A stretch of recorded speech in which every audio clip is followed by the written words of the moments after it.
بسم الله الرحمن الرحيم نحمد الله العظيم وبه نستعين أما بعد فأعوذ بالله من الشيطان الرجيم بسم الله الرحمن الرحيم يا أيها الذين آمنوا اجتنبوا كثيرا من الظن إن بعض الظن إثم ولا تجسسوا ولا يغتب بعضكم بعضا أيحب أحدكم أن يأكل لحم أخيه ميتا فكرهتموه واتقوا الله إن الله تواب رحيم.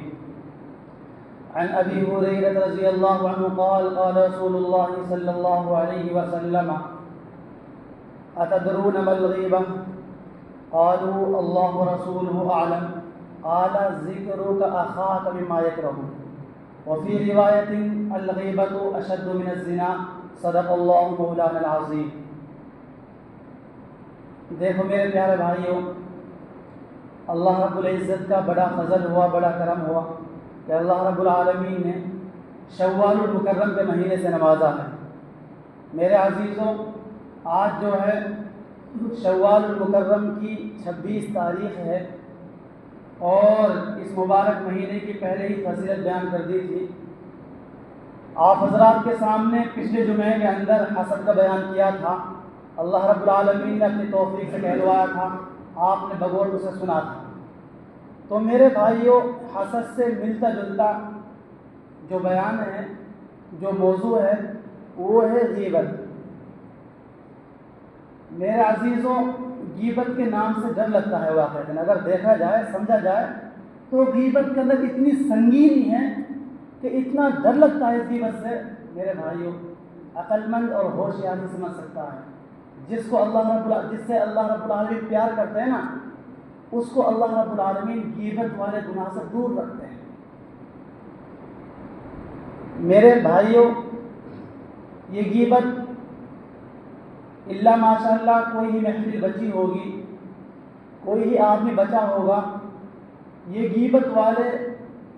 غیبت والے کام ہر شخص کر رہا ہے، چاہے مسجد کے اندر محفل ہو، چاہے مدرسوں کے اندر محفل ہو، یہ ان دونوں کے علاوہ کہیں بھی محفل ہو، غیبت ہمارے معاشرے کے اندر پھیلی ہوئی ہے، ہر کسی کے ساتھ لگی ہوئی ہے۔ تو سب سے پہلے یہ بتلا دینا بہتر سمجھتا ہوں کہ اللہ رب العالمین نے انسان کو پیدا کرنے کے بعد انسان کے ساتھ بہت سارے اعضاء لگائے ہیں، پیدا کیے ہیں۔ جیسے انسان کے اندر منہ رکھا ہے اللہ رب العالمین، منہ، زبان۔ حدیث شریف میں آتا ہے کہ جو آدمی اس کی حفاظت کرتا ہے، اس کو صحیح استعمال کرتا ہے، تو یہی زبان اس کو جنت تک لے جائے گی۔ اگر یہی زبان، یہی منہ اس کو غلط کام کی طرف ابھار رہا ہے، یہ اس سے غیبت کروا رہی ہے، تو یہی زبان اس کو جہنم تک کھینچ کر لے جائے گی۔ سب سے پہلے اللہ رب العالمین نے اپنے پاکیزہ مقدس قرآن شریف کے اندر ارشاد فرمایا، یا ایھا الذین آمنوا اجتنبوا کثیرا من الظن، اے ایمان والو، بہت سارے گناہوں سے بچو۔ ان گناہوں میں سے ایک گناہ خالص کر دیا، ولا یغتب بعضکم بعضا، تم میں سے کوئی کسی کی غیبت نہ کرے۔ اب کوئی آدمی اگر غیبت کر لے تو قرآن شریف میں کہہ رہا ہے، ایحب احدکم ان یاکل لحم اخیہ میتا فکرہتموہ، کیا تم میں سے کوئی اس بات کو پسند کرتا ہے کہ اپنے مردار بھائی کا گوشت کھائے؟ پسند کرتے ہیں آپ حضرات؟ نہیں پسند کرتے۔ ہم اپنے مردار بھائی کا گوشت کھانا پسند نہیں کرتے تو غیبت کرنا کیوں پسند کر رہے ہو؟ غیبت کرنا کیوں پسند کر رہے ہو؟ کیوں غیبت کی محفلیں نہیں چھوڑتے ہو؟ کیوں جس محفل میں غیبت ہو رہی ہو اس کے موضوع کو کیوں نہیں پلٹواتے ہو؟ کیا وجہ ہے؟ آپ علیہ الصلوۃ والسلام نے ارشاد فرمایا کہ جس طرح آپ اپنے بھائی کے گوشت کو کھانا ناپسند کرتے ہو، اور انسان وہ ہے جس کو اللہ رب العالمین نے آدم سے پیدا کیا ہے، اور پھر ایسا نہیں بلکہ انسان کا گوشت کھانا ہی آدم خور بن جانا ہے، بڑی قباحت کی بات ہے کہ جو آدمی انسان کا گوشت کھاتا ہے وہ بڑی قباحت کی بات ہے۔ آپ علیہ الصلوۃ والسلام نے فرمایا، ایک صحابی نے سوال کیا اتدرون ما الغیبہ، اے نبی اللہ، اے اللہ کے رسول، غیبت کیا ہوتی ہے، غیبت کیا چیز ہوتی ہے؟ تو آپ علیہ الصلوۃ والسلام نے ارشاد فرمایا، غیبت یہ ہے کہ کوئی آدمی اپنے بھائی کی غیر موجودگی میں ایسے الفاظ نکالے جو اس کو ناپسند ہو، جس سے اس کا چہرہ کالا پیلا ہو جاتا ہو، اس کو بولتے ہیں غیبت۔ بہت سے حضرات کے منہ سے یہ سننے میں آتا ہے، میں اس کے منہ پر کہہ دوں گا، میں اس سے یہ بات کہہ دوں گا، یہ بھی غیبت ہے۔ غیبت کی تعریف سمجھ لو، غیبت بولتے ہیں چاہے آپ اس کی پیچھے سے اچھائی کی برائی کرو، چاہے غلط کی برائی کرو، بہر صورت ہر اعتبار سے غیبت ہے۔ لیکن جو آدمی اپنی زبان سے بول دیتے ہیں، میں تو اس کے منہ پر بھی کہہ دوں گا، میں تو اس کے منہ پر بھی کہہ دیتا ہوں، اس سے بھی ان لوگوں کو باز آ جانا چاہیے۔ اگر کسی صاحب نے غیبت کی ہے، اگر ان کی غیبت جس کی گئی ہے اگر اس کے اندر واقعتاً وہ عیب موجود ہے جب تو غیبت ہے، اور اگر اس کے اندر واقعی وہ عیب موجود نہیں ہے تو آپ نے اس کے اوپر بہتان باندھ دیا، یعنی ڈبل برائی باندھ دی اور ڈبل ہی گناہ آپ نے اپنے کھاتے میں لے لیا۔ ایک آدمی نے غیبت کی ہے، اس آدمی کے اندر اگر عیب موجود ہے تو غیبت ہے، اگر اس آدمی کے اندر وہ عیب موجود نہیں ہے، آپ اپنی زبان سے نکال رہے ہیں، یہ بہتان ہے، ڈبل گناہ ہے، ڈبل آپ کے جو کھاتا ہے آپ کا، اس میں ڈبل گناہ لکھا جائے گا۔ تو میرے عزیزوں، جس طریقے سے ڈاکہ ڈالنا، شراب نوشی کرنا، جوا کھیلنا بڑے بڑے گناہوں کے اندر داخل ہے، اسی طریقے سے غیبت کرنا بھی بڑے گناہ کے اندر داخل ہے۔ لیکن میرے بھائیوں، ایک صاحب جو ہے وہ جوا کھیل رہے ہیں، دوسرے ساتھی جو ہے شراب پی رہے ہیں، تیسرے ساتھی نافرمانیاں کر رہا ہے، لیکن میرے بھائیوں یہ حقوق اللہ سے معاملے ہیں، یہ ایسے معاملے ہیں جو اللہ سے لگے ہوئے ہیں۔ اللہ رب العالمین کوئی نہ کوئی بہانے سے جب آدمی شرمندگی محسوس کرے گا، اللہ رب العالمین کسی بہانے سے ان کے ان گناہوں کو معاف کر دے گا۔ لیکن غیبت حقوق العباد میں سے ہے، یہ بندوں کے ساتھ لگا ہوا ہے۔ جس کی غیبت کی گئی ہے اگر اس سے معافی نہیں مانگو گے، بظاہر دل پر بوجھ لگے گا، بظاہر دل اس کو گوارا نہیں کرے گا، لیکن طبیعت پر بوجھ بنا لو۔ یہ 2 دن کی زندگی ہے، اپنی طبیعت کو سب کے سامنے جھکا دو، انشاءاللہ بڑا فائدہ ہوگا، جھکا دو۔ اگر ہم نے اس ساتھی سے کہہ دے بھائی ہم نے آپ کی غیبت کی ہے، آپ اللہ کے لیے ہمیں معاف کر دیں، تو میرے بھائی یہیں سے پتہ صاف ہو جائے گا۔ ورنہ پھر ابھی 2-3 واقعے بیان کروں گا، آپ حضرات رو گے، گڑ گڑاؤ گے، شرمندگی کے مارے اپنی پیشانی کو رگڑتے پھرو گے۔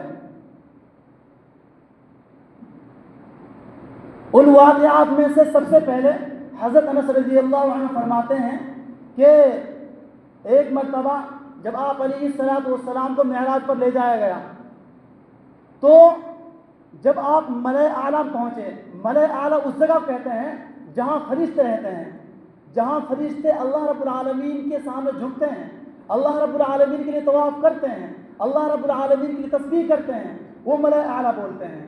وہاں جب آپ علیہ الصلوۃ والسلام کو معراج کرائی گئی، لے جایا گیا، تو وہاں آپ علیہ الصلوۃ والسلام اپنی آنکھوں سے دیکھا کہ کچھ لوگ ہیں جو اپنے ناخنوں سے اپنے چہرے کو خروچ رہے ہیں، اپنے چہرے خروچ رہے ہیں، اور ان کا چہرہ بڑا بے ڈنگا معلوم ہو رہا ہے۔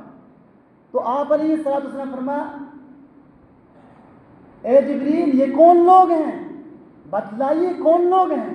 فرمایا، اے اللہ کے نبی یہ وہ لوگ ہیں جو آپ کے امتیوں کے لوگوں کی غیبت کیا کرتے تھے، ان کی آبروؤں پر جو ہے داغ لگاتے تھے، ان کی عزت کو داغدار کرتے تھے. اس لیے آپ ان کے محشر دیکھیے.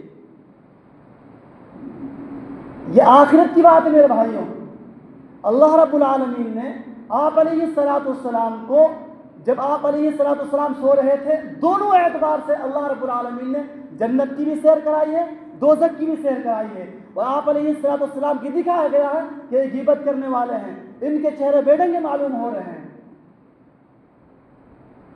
اسی طریقے سے ایک حدیث میں ہے، اگرچہ روایت کے اعتبار سے کمزور ہے لیکن معنی کے اعتبار سے بہت صحیح ہے. وہ یہ ہے کہ غیبت کا گناہ زنا سے بھی زیادہ خطرناک ہے. وہ کیوں؟ سنتے جائیے. اس لیے خطرناک ہے کہ اگر آدمی غلط کام کرتا ہے، زنا کرتا ہے، لیکن بہت سی مرتبہ ایسا ہوتا ہے کہ آدمی کو شرمندگی محسوس ہوتی ہے کہ اللہ جو یہ قدم اٹھا رہا ہوں غلط جگہ پر اٹھا رہا ہوں، اے اللہ معاف کر دے. اللہ رب العالمین بالکل معاف کر دے گا، لیکن غیبت کا گناہ معاف نہیں کر سکتے اللہ رب العالمین جب تک اس سے معافی نہ مانگی جائے جس کی غیبت کی گئی ہے. شراب، جوا کھیلنا اور اسی طریقے سے غیبت، یہ زنا کا گناہ اللہ نے معاف کر دیے، لیکن غیبت کا گناہ کسی بھی حال میں معاف نہیں. اسی طریقے سے ایک روایت میں آپ نے سنا ہوگا ربا، سود، بیاس، اس کی بہت ساری شکلیں ہیں، ساری کی ساری حدیث کی روح سے خطرناک ہیں، انسان کی جان لینے والی ہیں. سود کا کم سے کم درجہ یہ ہے کہ آدمی اپنی ماں کے ساتھ بدکاری کرے، برے افعال کرے. لیکن آپ علیہ السلام فرمائے میرے بھائیوں، سود سے زیادہ خطرناک گناہ وہ اپنے مسلمان بھائی کی عزت کو داغدار کرنا ہے، اس کی عزت پر حملہ کرنا ہے. بھائی ہم کسی بارے میں جانتے ہیں کہ اللہ کا بندہ اللہ کی نظر میں کیسا ہو؟ ہم اس کو رسوا کرتے پھر رہے ہیں، ہم اس کو ذلیل کرتے پھر رہے ہیں، اور اللہ رب العالمین نظر میں اس کا اچھا مقام ہے، اچھا نظریہ ہے. پھر آپ علیہ السلام کے ہوتے ہوئے، آپ علیہ السلام تھے اس وقت، دو خاتون نے روزہ رکھا تھا. جب دو خاتون نے روزہ رکھا تو وہ دو خاتون آپس میں پاس میں بیٹھ گئی، روزے کی حالت میں تھی، اور ان دونوں نے کسی عورت کی بات بیچ میں گھسائی. بات گھساتے گھساتے تذکرہ کرتے کرتے کیا ہو گیا؟ ایک دوسرے کی غیبت کرنی شروع کر دی. پھر ایک صاحب نے کہا کہ یا رسول اللہ، دو عورتیں ہیں، ان کی جان لبوں پر ہے، ان کی جان ہونٹوں پر ہے. آپ علیہ السلام کو اللہ نے پہلے بتلا دیا کہ ان کی جان جو نکل رہی ہے وہ غیبت کی وجہ سے نکل رہی ہے. پھر آپ نے فرمایا آپ ان دونوں خاتون کو میری محفل میں بھیجو، میرے دربار میں بھیجو. جب ان دونوں خاتون کو آپ علیہ السلام محفل میں لایا گیا تو آپ علیہ السلام ان صحابی سے کہا بھائی ان دو عورتوں کو یہاں بٹھا دو اور ایک بڑا برتن لے کر آؤ، بڑا پیالہ لے کر آؤ. سنتے جاؤ. جب بڑا پیالہ لے کر آئے تو آپ علیہ السلام نے جب دیکھا کہ عورت بالکل جان نکلنے والی ہے تو آپ نے فرمایا بھائی عورتوں، اے میری بہنوں، اس پیالے کے اندر قے کرو، اس پیالے کے اندر کیا کرو؟ قے کرو. پہلی ایک خاتون نے قے کر دی، اس کے اندر کیا کیا نکلا؟ بظاہر ایک اچھا سا نہیں لگتا، پیپ تھا، خون تھا، گوشت کے چھوٹے چھوٹے ٹکڑے تھے. ایک خاتون نے. دوسری خاتون سے تم بھی کرو، ان کے اندر بھی یہی معاملہ، خون، پیپ، گوشت کے چھوٹے چھوٹے ٹکڑے. پھر آپ علیہ السلام فرمایا تم نے روزے کی حالت میں جائز کھانا تو چھوڑا لیکن حرام کھانا نہیں چھوڑا. وہ حرام کھانا اس معنی کر ہے تم نے اپنے مسلمان بھائی کی غیبت کی تھی، آپ اپنی آنکھوں سے دیکھو. ان عورتوں سے کہا آپ اپنی آنکھوں سے دیکھو، جو آپ نے قے کی ہے، جو آپ نے الٹی کی ہے، وہ آپ کے اندر سے نکلا نہیں نکلا. یہ غیبت کا معاملہ ہے. یہ آپ علیہ السلام نے، اللہ رب العالمین نے صورت مثالی دکھائی تھی. اس لیے دکھائی تھی تاکہ ہر کسی کے دل کے اندر غیبت کی شناعت، غیبت کی قباحت، غیبت کی برائی بیٹھ جائے۔ ہر ایک بات سے اللہ رب العالمین نے نبی اکرم صلی اللہ علیہ وسلم نے غیبت کو بیان کیا تھا۔ ایک تابعی ہے ربعی، وہ ایک محفل میں گئے، وہاں دیکھا، بیٹھ گئے وہاں دیکھا کہ لوگ غیبت کر رہے ہیں، ان کو بات اچھی نہیں لگی، وہاں سے اٹھے اور چلے گئے۔ پھر سوچا کہ غیبت اس محفل میں ہو رہی تھی، ہو سکتا ہے کہ اللہ نے اس کو بند کر دیا ہو، غیبت جو ہے بند ہو گئی ہو۔ جب وہ دوبارہ پلٹ کر آئے تو جیسے ہی محفل کے اندر بیٹھے، پہلے موضوع کوئی اور تھا، پہلے کسی مثلا نماز کی باتیں ہو رہی تھی، لیکن بیچ میں پھر وہی غیبت کی بات گھسا دی۔ تو وہ تابعی اٹھنے کا ارادہ کر رہے تھے، اٹھنا چاہ رہے تھے، لیکن ان کی ہمت کمزور پڑ گئی، وہ اٹھ نہ سکے، اور لوگ غیبتوں نے ان کو جو ہے وہی بٹھا کے رکھا۔ لیکن یہ جو معاملہ تھا، جب وہ صاحب سوئے، جب وہ ربعی سوئے تو خواب میں ایک صاحب خنزیر کا گوشت کھلا رہا ہے، زبردستی ٹھوس رہا ہے، کھا، لیکن اس نے نہیں کھایا۔ اسی طریقے سے جب وہ ٹھوس نہیں رہا تو اللہ رب العالمین نے اس کو اسی موقع پر کھڑا کر دیا، کھڑا ہو جا۔ جب وہ کھڑا ہوا، جب اس نے کھڑے ہو کر کھانا کھانا شروع کیا تو اس کے کھانوں میں اس کو بڑی خطرناک بدبو محسوس ہو رہی ہے، خنزیر کے گوشت کی بدبو محسوس ہو رہی ہے۔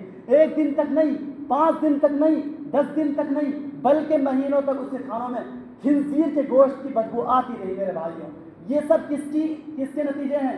یہ سب غیبت کے اثرات ہیں، یہ سب غیبت کے نتیجے ہیں۔ میرے بھائیوں، ہم جو ہے معمولی باتوں میں لوگ غیبتیں کر لیا کرتے ہیں۔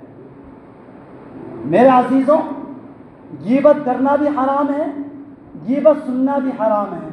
اسی لیے قرآن حدیث کی روح سے نہ تو غیبت کسی کی کریں اور نہ کسی کی غیبت سنیں۔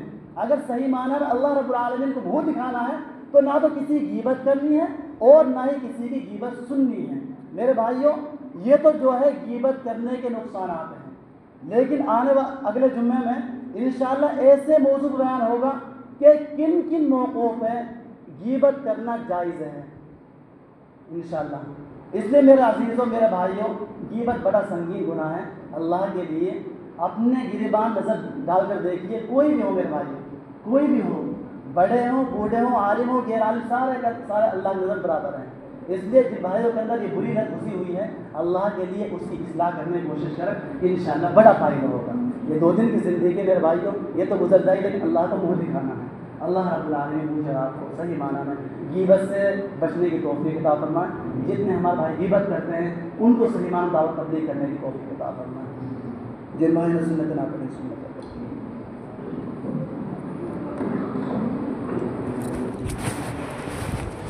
بسم اللہ۔